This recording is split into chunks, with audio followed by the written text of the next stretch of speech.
Welcome back to Tiny Grimes Games, and I'm here with another Star Wars Destiny video. Yeah, that's right. Why not? It's me, Tiny Grimes. I'm back.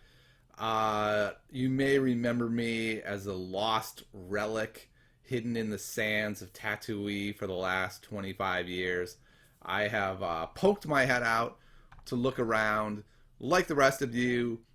Very sad when I heard the news that Star Wars Destiny was no longer going to be supported by FFG. But I will say it was kind of mixed news for me, because one of the reasons why I stopped playing was because, FFG is just not that awesome at supporting games. I feel like FFG is amazing at designing games, supporting games, not quite as much.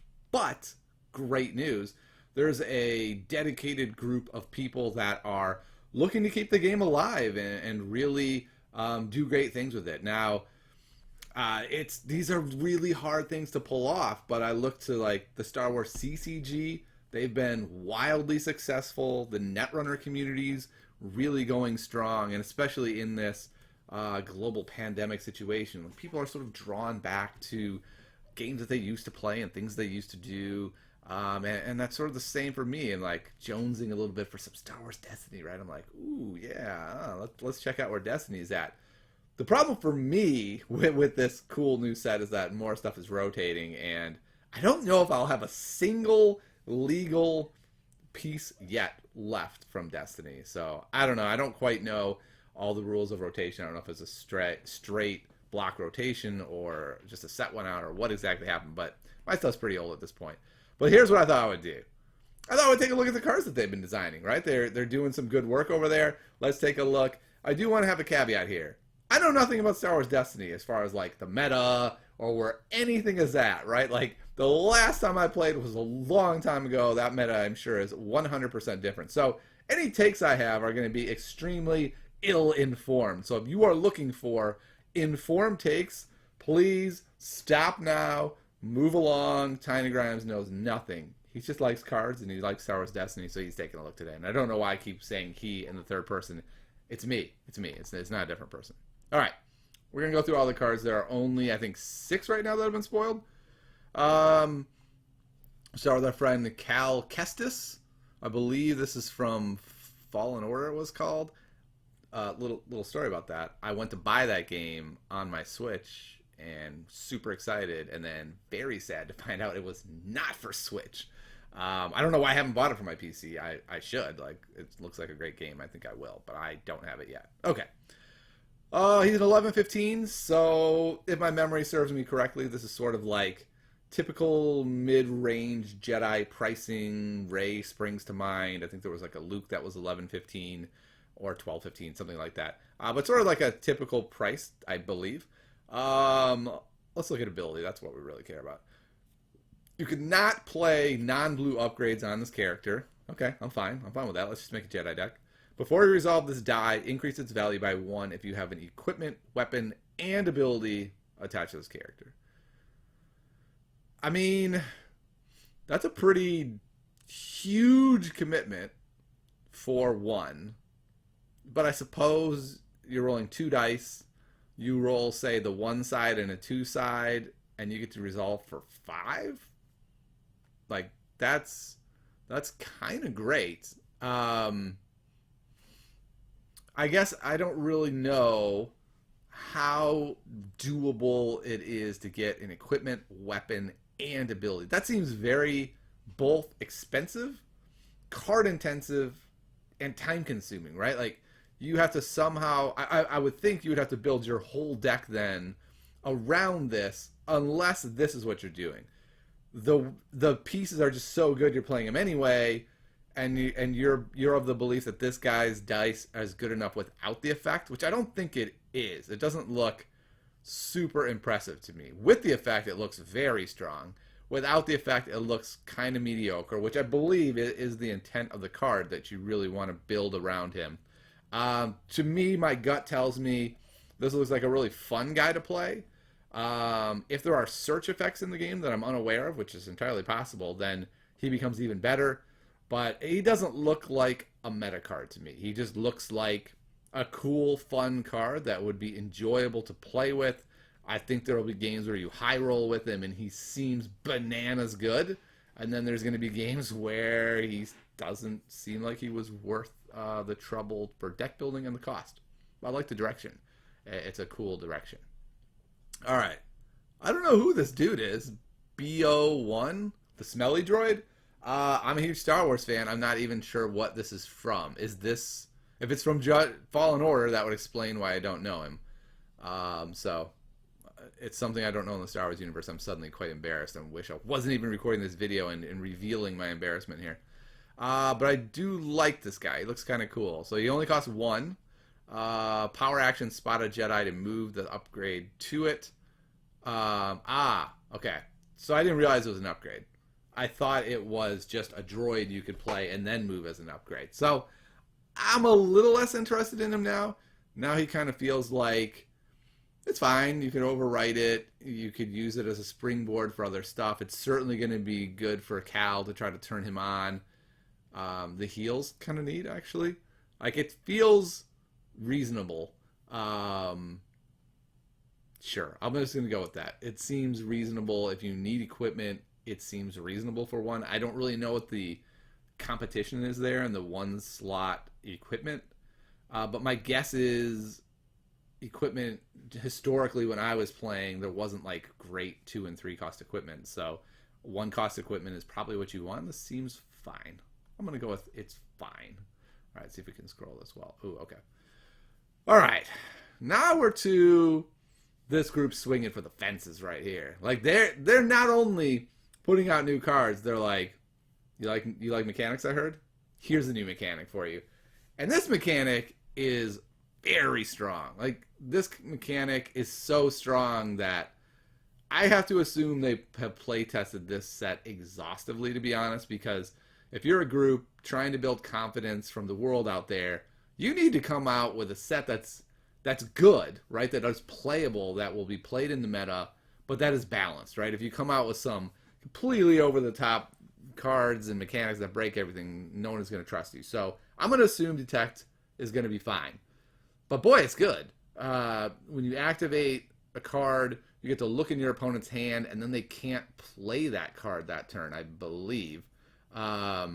It's interesting that Jyn says that, but then Cassian doesn't. I believe that's simply like a rules text thing and not just Jyn does that. I guess that's an important distinction, because if it is only Jyn that does that, it makes the mechanic a lot less good. I believe that's the mechanic, though. But Detect is interesting. You get to look in their hand, see one of their cards. Jyn seems very good. 2, 3, the 3 indirect as well. Maybe you're going to have some cool, like, disruption deck where they can't play the card they wanted to play because you detected it, and then you took away their like, they can't play the cheap good card that they wanted to play, and then you took their resources so they couldn't play the good expensive card, and now they're just sitting there with some removal or something going, what do I do now? Or you just pull the one or detect the one removal. Now they can't remove your dice, and you just crush them. So she seems strong. I'm really excited to see a good Jyn Erso. Power action, discard a card from your hand to discard a detected card from an opponent's hand. I like that as well. I also really like that it is not a hand disruption ability where you just gain hand size, but you have to give up one to get one. I think that's a really smart design there. I think without the discard, it probably would have been way too strong. With the discard, I think it's fine. You're going to have to give up something. You're giving up a reroll. You're giving up something. You're going to a removal piece or something. But I really like the card at $15.19. It seems really expensive. It's going to have to be the All-Star. You're going to not get a ton with her. But she seems pretty good. Yeah. I just really like the design of this card, that it is both a card that can do damage, and it is also a control card, and you could kind of, it gives you opportunities, right? You could put it in more of a damage shell with the intention of detecting all of the removal, or you could move it into more of a control shell and try to shut down the options that they can do and get rid of stuff. So, I don't know. To me, Jyn feels like the build around of the spoilers that I've seen, like the premiere card of the set. All right. I'm a little nervous now to evaluate Cassian now that I'm not entirely sure how detect works. All right. We're going to assume that it just means they can't play that card. And if they can't, Cassian is weird. So, like, Cassian is kind of garbage on his own if you're just rolling him in for his die. Like, his die is one of the worst dice I've ever seen. Like, it's terrible. But he has some sick abilities. Detect for one, so he could be in that control shell that we're talking about. He can put a bunch of intel cards from all factions. I don't know what that means, to be honest. I can't name one intel card, so if there's some really awesome dark side intel cards, that's really interesting, cool ability. If not, okay, maybe it'll be good. His power action is very weird to me. It is so specific. So he's red, right? But so you have to play a yellow card from your hand. So either this is an intel card or you are forced into playing yellow with him. Okay, that's fine. Then you have to spot a leader. He is not a leader. When I first read this, I was like, okay, he's a leader. That's fine. But he's not. So you have to have a leader and yellow in order to ready a non-character card, which, by the way, is a bananas ability. The first time I saw that ability, I was like, oh, I wonder if this is broken. But it's just so restrictive. I mean, I assume he's going to be in some sort of vehicles deck to where you have your ultra powerful vehicle, you roll it in, you spot your leader, I don't know, Akbar, Leia, Jyn, whatever. The nice thing is you have to play a yellow card, so you don't have to discard it. That's a good thing, I guess. You play it, and then you get to ready that vehicle to smash them again. I don't know. This is the first one of the cards where I'm not sure I love the design space that much. Like, it's just so specific that it feels really interesting, and I like what they're doing. I'm a little nervous that either it's so specific to be pointless, or if you can do that power action easily, it feels borderline broken. So it's like, I don't really know what to say about this card. I think it's a cool card. I both like the fact that the design team is made such an interesting card, but at the same time, I kind of wonder if it's sort of is in that like too cute range. I don't know, but I think he would be cool to play with and try. All right, let's see. Next, we have the Master of Disguise. Okay, spy character only. Upgrade title. After you play this upgrade, choose character in play. Attached character gains the subtypes of the chosen character. Resolve a character die that shares a subtype with the attached character.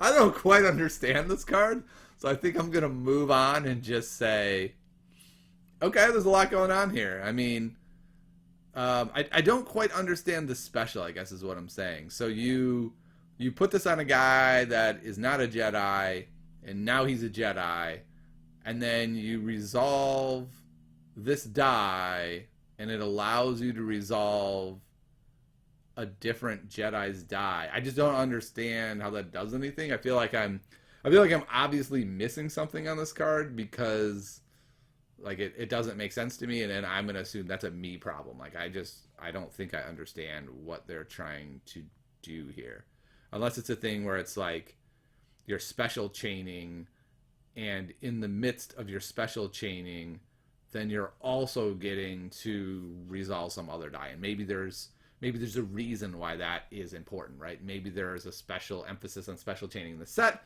Maybe there's more special chaining that I'm totally unaware of. Because to be totally honest, I know almost none of the cards right now. I saw the flip cards, which look really cool, by the way. I'd like to play a game with those guys.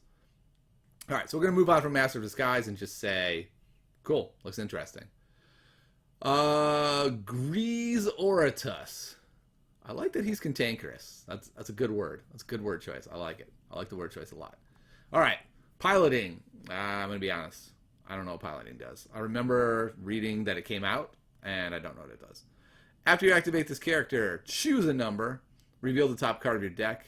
If the revealed cost is the same as the chosen number, turn up to 2 of your dice to any side. Otherwise, force an opponent to remove 1 of your dice. Wow. That is super lopsided. Right? Like, I like the design of this. It's interesting. I love the fact that you could build an odds deck or an evens deck. I mean, you have to even go farther than that, right? Like, this is a 1-cost deck. I mean, I assume there's still cards that let you peek at the top of the deck that are terrible, or at least they were. I shouldn't say terrible, but like, it's not powerful. I'll just say that they weren't powerful. I don't know. That seems like turn 2 of your dice to any side is so good. But then letting your opponent take anyone, like, this card is so polarizing. I don't know what to say. Like, it feels a bit like a Hearthstone card. I'm gonna be honest here. Like, it just feels really heavy RNG unless you're able to build a deck that is really, really built around it. But then the dude only has 11 health. I mean 8 health. And he's gonna die if your deck is totally built around him. So I don't know. I'm not sure I like that ability. What I really don't like about the ability is that it's not a May, and so it's always going to trigger, which is very limiting. So I don't know. It's interesting. Wait, if the revealed cost is the same as the chosen number. Okay, yeah. So interesting card. Feels Hearthstone-y. I don't know if that's a good thing or a bad thing. I might be totally wrong. Maybe there's just an obvious build around for this, and everyone at home is like, "What are you talking about, Tiny? There's the choose deck that everyone plays. You don't know anything." And the answer to that is, you're right. I don't know anything. Okay, Rebel Partisan. After the last card in your hand is discarded, discard the top of your deck to deal 1 indirect damage to an opponent. After it's discarded, though, that means not played. So I guess that happens at the end of your turn if you want to discard the last card to draw. Yeah, that's interesting. You have to discard the top card of your deck also to do 1 indirect. Okay. I don't know that he's worth playing. It's a little bit interesting. I'm trying to it won't perfectly arrive on the screen. It's 8 cost, an 8 cost vanilla guy that is going to do some damage. I don't know. Maybe he's fine. He's not exciting, but maybe he's fine. Reckless Ambush, spot a scoundrel or partisan to deal 2 indirect damage to yourself and remove a non-character die. Again, this is like super specific removal, right? Like, unless you're building a partisan deck, right, or a scoundrel deck, like if you just have the 1 partisan, then as soon as this goes away, it's a dead card and it's only getting a non-character die. I mean, it's 0, so that's awesome, but I don't know.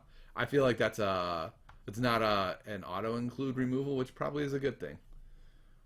All right. Saw Gerrera. This is the card that I saw that made me go, what?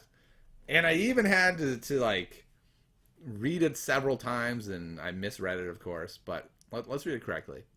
After this die is rolled or turned during the action phase, if this character is elite, deal 1 indirect damage to yourself.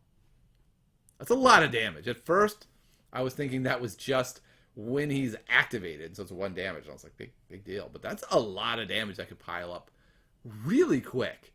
So you're getting, like, let's say he's elite, and you roll him in. That's 2 damage.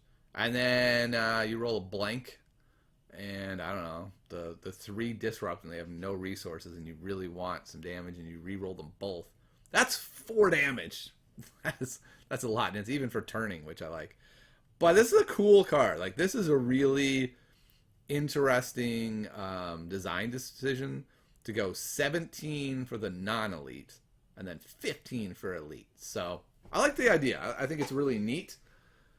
15 for an elite that does this much damage is a little scary. I'm gonna have to say that. Like, if you roll out 10 damage turn one, that's a lot. I don't care if it's indirect. That's a lot of damage. I mean, yeah, it's gonna take all your resources. So we'll say 8.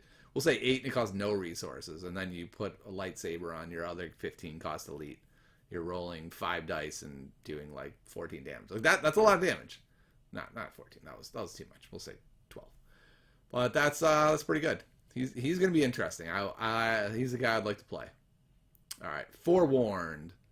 Remove a die showing a value less than the cost of a detected card in an opponent's hand. Interesting. Cost 0. 0 cost removal is always okay. Let me rephrase that. When I played Star Wars Destiny, 0 cost removal was so good because you can spend your money on the stuff you need to be spending it on. You could be out of money and surprise your opponent. It's kind of hard to play around how many 0 cost removals do they have. And it's any die. Now it is value less than the cost of a detected card, so there's some push and pull there. It feels pretty good though. The fact that it's yellow and intel means it works really well with Cassian. You get to put it in your Cassian deck. You get to use it to play a card, and then like the best case scenario is like you've got a big ship out. You attack with it. You use Cassian's ability to forewarn their die off the table and untap your big ship. Like, that's probably going to be hard to recover from. Like, that's a really swingy moment. And I think that's what Cassian is sort of designed for, are those swingy moments. So, cool card. This is all the cards that have been spoiled so far. Bottom line is, Faltering Allegiances looks like it's kind of swinging for the fences here. Like, my overall takeaway is this design team is not playing it safe, right? Like, I would have been tempted if I was the design team to be like, okay, we're going to make a few cards to try to, like, fit them in the meta. We're going to do some balancing. But no, this team is like, no, we're going to do Star Wars Destiny for real. Like, we're putting out a set. It's going to be interesting. It's going to do some cool stuff. So I'm excited to see where it goes. I'm curious, for those of you out there, especially for those of you out there who stopped playing Destiny and haven't been part of the community, does a set like this, with these really interesting design cards and new mechanics, does it bring you back at all? Or are you still thinking, that's a dead game? What are you talking about? I'm not playing a dead game. So I'm interested to hear what you think. And who knows? Maybe you'll see some gameplay on TTS with the flipping Vader. He looks pretty cool. All right, that's all for now. See you next time on Tiny Grimes Games.